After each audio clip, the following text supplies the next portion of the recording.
नमस्कार दोस्तों, हम बात कर रहे हैं अनुराग पाठक द्वारा लिखी गई बेस्ट सेलर किताब ट्वेल्थ फेल की। दोस्तों, यह शून्य से शिखर तक की कहानी है एक ट्वेल्थ फेल आईपीएस अफसर की। लेखक अनुराग पाठक ने बड़ी बेहतरीन तरीके से आईपीएस मनोज शर्मा के तैयारी के दिनों का वर्णन किया है। एक लड़का जिसने पढ़ाई लिखाई छोड़कर अपने कस्बे के चौराहे पर टेम्पो चलाने का फैसला कर लिया था, उसे कहाँ से ऐसा मोटिवेशन मिला कि एक दिन वो देश की सबसे बड़ी परीक्षा को पास कर गया। यह किताब मनोज कुमार शर्मा के आईपीएस अधिकारी बनने की यात्रा को दर्शाती है। दोस्तों, ये वीडियो का छठा पार्ट है। इस वीडियो के बाकी सभी पार्ट्स का लिंक नीचे डिस्क्रिप्शन में दे दिया हूँ। इस वीडियो को देखने के बाद आप बाकी पार्ट्स को जरूर देखें। तो चलिए शुरू करते हैं। शाम अब रात में तब्दील हो गई थी, पर मनोज का मन अब हल्का हो गया था। ट्वेल्थ फेल मनोज की असफलता से श्रद्धा ने अपनी असफलता को जोड़ दिया था। अतीत की इन असफलताओं को भुलाकर दोनों भविष्य में सफलता की राह पर बढ़ना चाह रहे थे। एक दिन विकास सर ने फिर से टेस्ट लिया। क्लास खत्म होने से पहले विकास सर ने सभी की उत्तर पुस्तिकाएं बांट दी थी। श्रद्धा ने जब अपनी टेस्ट की कॉपी देखी तो उसे बहुत दुख हुआ। उसके अच्छे नंबर नहीं आए थे। मनोज ने श्रद्धा को देखा तो उसने आंसुओं से भरी अपनी आंखें झुकाकर वह क्लास से उठकर बाहर चली गई।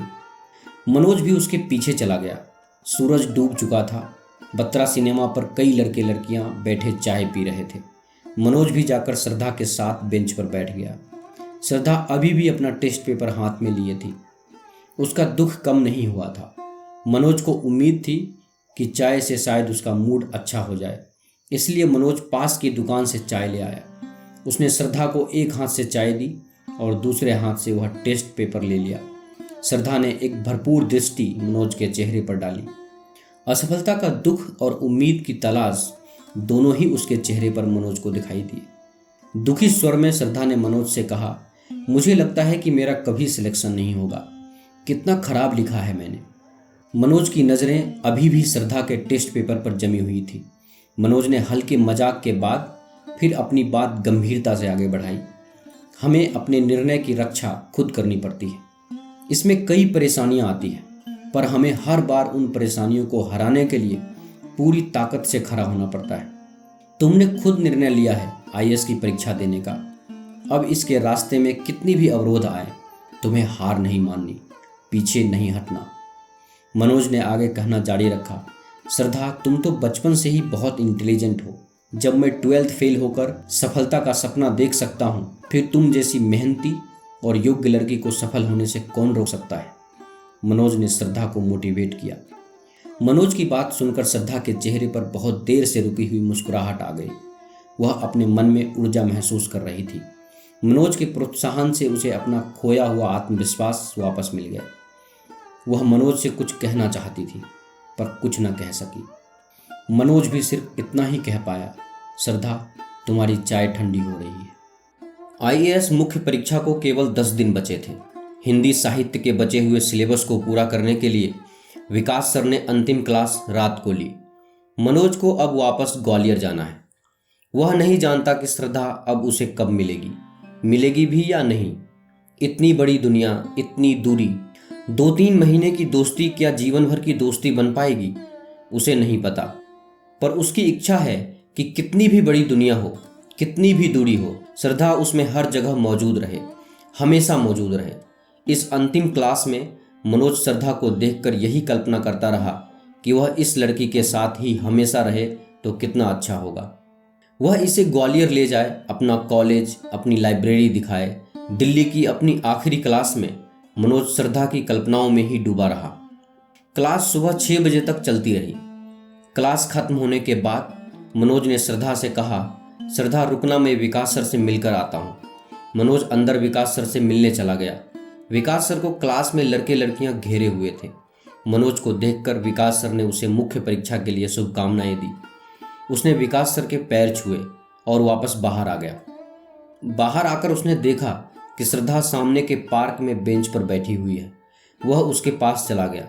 मनोज ने हिम्मत करके श्रद्धा से कहा, श्रद्धा, मैं आज शाम को ग्वालियर चला जाऊंगा। मनोज श्रद्धा से कुछ और भी कहना चाहता था, लेकिन उसकी हिम्मत नहीं हो रही थी। श्रद्धा ने मनोज को आगे की परीक्षा के लिए शुभकामनाएं दी। मनोज, तुम बहुत मेहनती हो, तुम जरूर सफल हो जाओगे। खूब मेहनत से मुख्य परीक्षा देना। जीवन में कभी हम लोग फिर से मिले तो मैं गर्व से कह सकूंगी कि सफल मनोज दिल्ली में मेरा दोस्त था। अंतिम वाक्य सुनकर मनोज को लगा कि वह श्रद्धा को हमेशा के लिए छोड़कर जा रहा है। वह इस तरह से श्रद्धा को हमेशा के लिए नहीं छोड़ना चाहता था। इसलिए उसने हिम्मत करके श्रद्धा से कहा, क्या हम हमेशा दोस्त नहीं रह सकते? श्रद्धा ने कुछ देर सोचते हुए मनोज को जवाब दिया, हम दोस्त तो हैं ही मनोज, पर मुझे नहीं पता कि मैं आगे कहाँ पढ़ूंगी। आईएएस की तैयारी का क्या भविष्य है। अगले महीने मैं भी यहाँ से चली जाऊंगी। आगे की तैयारी शायद मैं अपने घर से ही करूं। मनोज को श्रद्धा अपने से दूर जाती हुई दिख रही थी। जिंदगी की डगर सीधी सरल नहीं है। यह इतनी उबड़ खाबड़ है कि कोई सपना इतनी आसानी से अपनी मंजिल पर नहीं पहुंचता। मनोज नहीं जानता था कि एक बार दूर होने पर दोबारा वह श्रद्धा को कैसे ढूंढ पाएगा। मनोज ने कहा, क्या तुम्हारा अल्मोड़ा का एड्रेस और फ़ोन नंबर मुझे मिलेगा? श्रद्धा ने मनोज की कॉपी पर अल्मोड़ा का फ़ोन नंबर और एड्रेस लिख दिया। उम्मीद खत्म नहीं होती कभी। मनोज की इच्छा हो रही थी कि वह श्रद्धा की कॉपी पर रखी उसकी हथेली को थाम ले, पर बिना श्रद्धा की इच्छा से कैसे संभव होता यह। मनोज ने अपने मन की बात को कहने की फिर हिम्मत की। श्रद्धा, मेरा अभी तक का जीवन संघर्ष में बीता है, पर मैंने सपने देखना नहीं छोड़ा, ना ही कभी छोड़ पाऊंगा। पता नहीं क्यों तुम्हें देखकर लगता है कि मेरे सपने जरूर साकार हो जाएंगे। मनोज ने अपने सपनों को श्रद्धा के साथ एक मेक कर दिया था, पर श्रद्धा उसकी भावनाओं में नहीं बही। उसने मनोज की भावनात्मक बातें सुनकर संतुलित जवाब दिया, मनोज, तुमसे मैंने बहुत कुछ सीखा है। किस तरह 12th फेल होने के बाद भी अपनी असफलताओं से न घबराकर उन्हें पीछे छोड़कर आगे बढ़ा जाता है। तुम्हें देखकर मुझ में भी पढ़ाई की ललक बनी रहती है। मनोज को लगा कि यही लड़की है जिसके साथ वह अपनी पूरी जिंदगी बिता सकता है। यही लड़की है जिसके साथ वह दुनिया की कोई भी लड़ाई जीत सकता है। कुछ देर खामोशी बनी रही। फिर मनोज ने अपने हाथ में पकड़ी जयशंकर प्रसाद की किताब कामायनी को देखते हुए श्रद्धा से पूछा, क्या हम आखिरी बार मिल रहे हैं श्रद्धा? मनोज पढ़ना चाह रहा था श्रद्धा का मन, पर इतना आसान कहाँ होता है किसी के मन को पढ़ना। पता नहीं मनोज, श्रद्धा के स्वर में उदासी थी। क्या सच में श्रद्धा के साथ वाला यह दिन फिर कभी लौट कर आएगा, या बस यह लड़की यादों में ही बनी रहेगी? अब मनोज को नहीं पता। मनोज के होंठ अब सिले हुए थे। श्रद्धा अपने हॉस्टल की ओर चल दी। मनोज वहीं खड़ा रहा। मनोज श्रद्धा को तब तक जाते हुए देखता रहा जब तक श्रद्धा उसकी आंखों से ओझल नहीं हो गई। ताज एक्सप्रेस के जनरल डब्बे में अपना सामान बोरियों में भरकर मनोज और पांडे वापस ग्वालियर की ओर चल पड़े। आईएएस की मुख्य परीक्षा की तैयारी करने दिल्ली जाने वाला मनोज वापसी में श्रद्धा के प्यार को अपने मन में बसाए लौट रहा था। उसे अपना मन भड़ा भड़ा सा लग रहा था। मनोज सोचने लगा कि यदि पहले ही अटेम्प्ट में वह आईएएस या आईपीएस बन जाए तो श्रद्धा से कितनी आसानी से कह सकता है कि वह उससे प्यार करता है। इन्हीं सपनों में डूबा मनोज ग्वालियर पहुंच गया। ग्वालियर में पीली कोठी में मनोज और पांडे ने फिर से एक कमरा किराए से ले लिया। 2 दिन बाद मनोज आईएएस का मुख्य परीक्षा देने भोपाल चला गया। सामान्य अध्ययन और कंपलसरी इंग्लिश पेपर के बाद 10 दिन का गैप था। मनोज पेपर देकर वापस ग्वालियर आ गया। सामान्य अध्ययन के पेपर में मनोज एकदम से सटीक उत्तर नहीं लिख पाया था। अब वह सोचने लगा कि यदि उसके आगे के पेपर अच्छे चले जाएं तो वह भले ही आईएएस या आईपीएस ना भी बने, पर उसे इनकम टैक्स या सेंट्रल एक्साइज या कोई अन्य छोटी मोटी पोस्ट तो मिल ही सकती है। पीली कोठी में अश्विन मुग्दल नाम के लड़के ने पढ़ाई के लिए कमरा किराए पे लिया था। उसने मनोज के सामान्य अध्ययन और इंग्लिश कंपलसरी के पेपर चेक किए। अश्विन के पूछने पर मनोज ने बताया, मुझे लगता है कि इंग्लिश में तो मैं पास हो जाऊंगा। मैंने टेररिज्म इन इंडिया का ऐसे बहुत अच्छा लिखा है। अश्विन ने पेपर देखते हुए मनोज से पूछा, मनोज कहाँ है टेररिज्म इन इंडिया का ऐसे? अश्विन भाई, आप भी ठीक से नहीं देख पाते, पीछे के पेज पर देखो, 3रे नंबर पर है।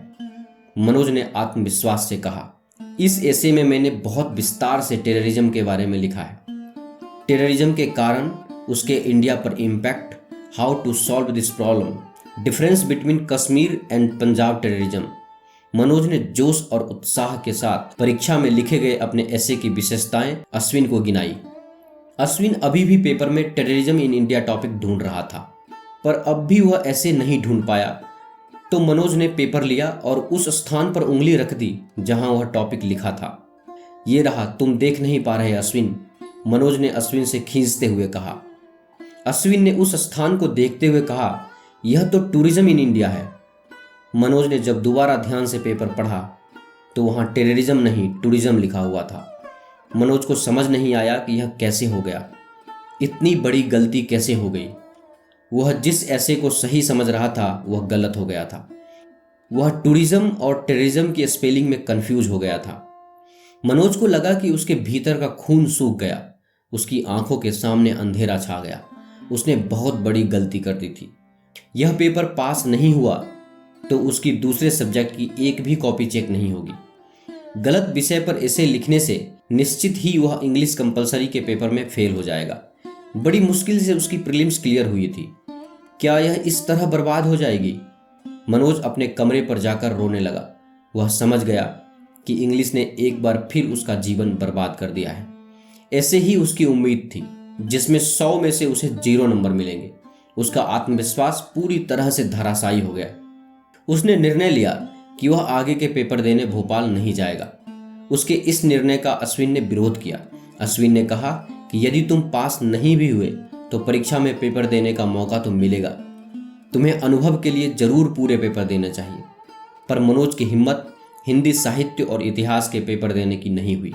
मनोज आगे के पेपर देने भोपाल नहीं गया। पहला अटेम्प्ट एक घटिया प्रयोग के तौर पर इंग्लिश की बलि चढ़ गया।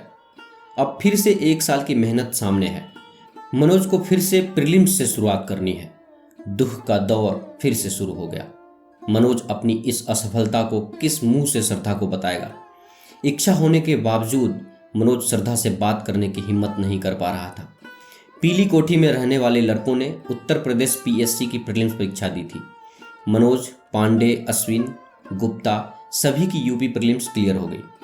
मनोज सोचने लगा कि यदि यूपी में किसी भी पोस्ट पर सिलेक्शन हो जाए तो उसके बाद आईएएस की तैयारी अच्छे से कर सकते हैं।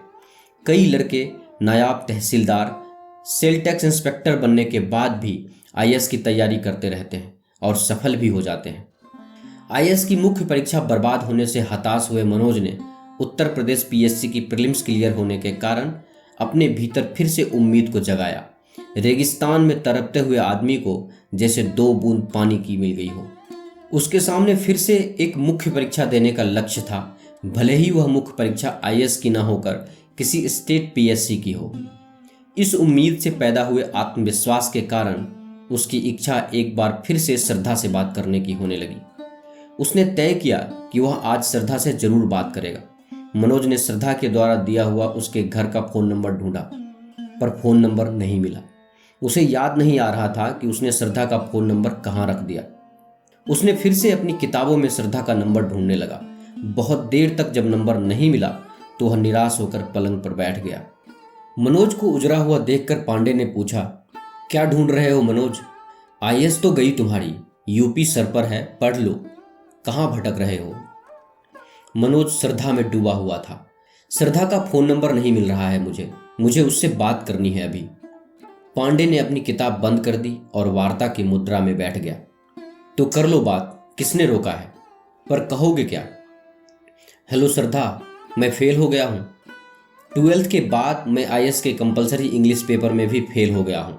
टूरिज्म की जगह टेररिज्म पर ऐसे लिखाया था। करो फ़ोन करो, मेरी भी बात कराना। पांडे ने श्रद्धा को फ़ोन करने की एक्टिंग करते हुए मनोज से कहा। जब मनोज ने पांडे की इस व्यंग पर कुछ नहीं कहा तो पांडे ने अपनी अधूरी बात मनोज से फिर कही। मनोज जी, असफल लड़कों को प्यार नहीं मिलता। अगर श्रद्धा से प्यार करना है तो पढ़ाई करो, यूपी में सेलेक्ट हो जाओ, तब शायद श्रद्धा तुमसे प्यार कर ले। अभी तो दुत्कार ही देगी। पांडे ने प्यार में सफलता विषय पर यथार्थवादी भाषण मनोज को दे दिया था। तभी कमरे में गुप्ता और अश्विन आ गए। पांडे ने कमरे में सबसे कम उम्र पर दिमाग में सबसे तेज अश्विन मुग्दल से पूछा, आज की चर्चा का विषय प्यार है। अश्विन जी, प्यार के विषय में आपके क्या विचार हैं?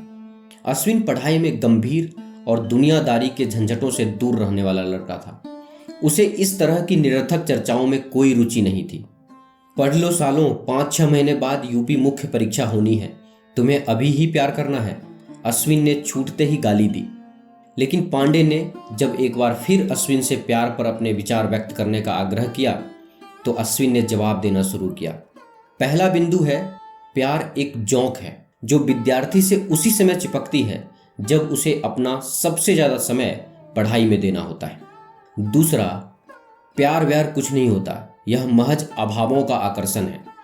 अभाव माने समझ रहे हैं ना पांडे, जो चीज हमारे पास नहीं होती उसका आकर्षण। मनोज को अश्विन की यह फिलॉसफी पसंद नहीं आई। मनोज ने विरोध किया, मेरे लिए प्यार आंतरिक शक्ति है जो मुझे पढ़ने को प्रेरित करती है। इंग्लिश आगे कोई रुकावट ना डाले इसलिए मनोज और पांडे ने मनोज के पुराने दोस्त रविकांत द्विवेदी के यहाँ इंग्लिश की कोचिंग शुरू कर दी। कोचिंग में 6 लड़कियां और 10-12 लड़के थे। एक दिन रविकांत सर ने क्लास में योगिता नाम की लड़की को किसी बात पर डांट दिया। योगिता की आंखों में आंसू बहने लगे। आंसू बहाती योगिता पांडे को अचानक मासूम लगने लगी। आज पहली बार पांडे ने देखा कि योगिता की आंखें दूसरी लड़कियों से बड़ी और खूबसूरत हैं। पांडे की इच्छा इन बड़ी आंखों में डूबने की हो गई। मनोज के प्यार के विरोधी पांडे को आज अचानक योगिता से प्यार हो गया। पांडे को भी इस समय पढ़ाई की सख्त जरूरत थी, पर पढ़ाई के सबसे जरूरी समय में प्यार की जोंक उसे चिपक गई थी। अश्विन द्वारा कही गई प्यार के विषय में पहली बात पांडे के संदर्भ में सही सिद्ध हो चुकी थी। दोस्तों, आप देख रहे हैं 12th फेल बुक की समरी। यह समरी आपको कैसी लगी कृपया हमें नीचे कमेंट बॉक्स में कमेंट करके जरूर बताएं। अगर आपको यह समरी अच्छा लगा हो तो इसे अपने दोस्तों और फैमिली मेम्बर्स के साथ अवश्य शेयर करें और हमारे लेटेस्ट वीडियो को देखने के लिए हमारे YouTube चैनल बुक्स प्ले को सब्सक्राइब करें। धन्यवाद।